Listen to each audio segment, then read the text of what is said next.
There's a perception that there's just too many horror games available for PlayStation VR. It's a sentiment that I don't personally agree with because I love anything and everything scary, so for me there's just never too much of a good thing.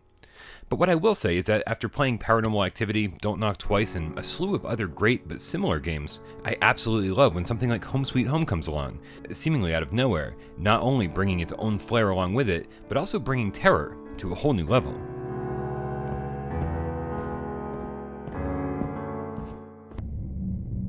There you are. Miss.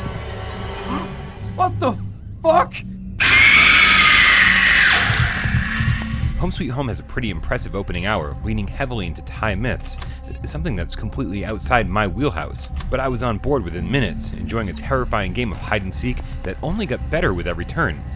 Just when you think you've got the game figured out, the developers flip the script entirely and raise the bar in terms of frights. It's so much so that you simply never feel safe. Even the quieter moments are only meant to lull you into a false sense of security and make the inevitable scare even more impactful. Sometimes you'll turn around and realize that the room you're in just changed dramatically, ever reinforcing the fact that you simply have no control in this world.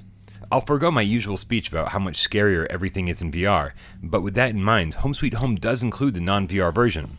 And although the graphics outside of VR are far more impressive, I'll gladly take the blurry, low-res, less detailed environments in favor of true immersion. We always recommend wearing headphones, but here it's an absolute necessity. In a stealth game where you rely on your ears as much as your eyes, you'll be glad you can hear every evil footstep.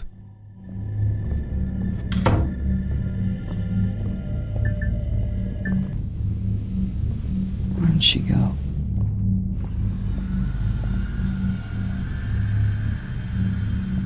Home Sweet Home's moment-to-moment gameplay doesn't stray far from that of a walking simulator.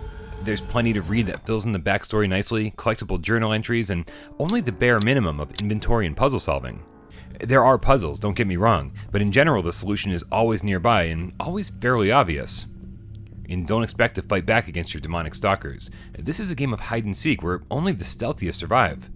It's a lot of fun, but I do have two minor complaints. Firstly, that Home Sweet Home always saves right before a big moment, alerting you with a big logo on screen, basically warning you that something scary is about to happen. It's not an immersion killer, in fact I often found myself on the edge of my seat because of it, but it would have been preferable to not know at all.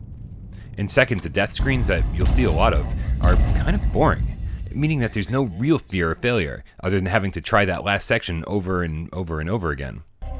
If you ever tried the game Emily Wants to Play, you'll know that failure was heart attack inducing.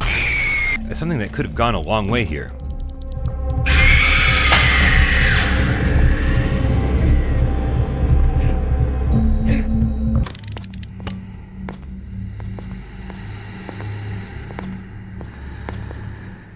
Without an in-game clock, I'm estimating that Home Sweet Home took me around 6 hours to complete.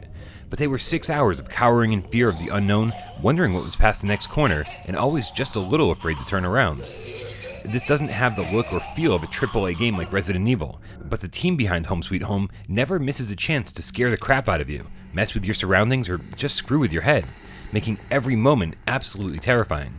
If you even remotely like VR horror, this is one of the best.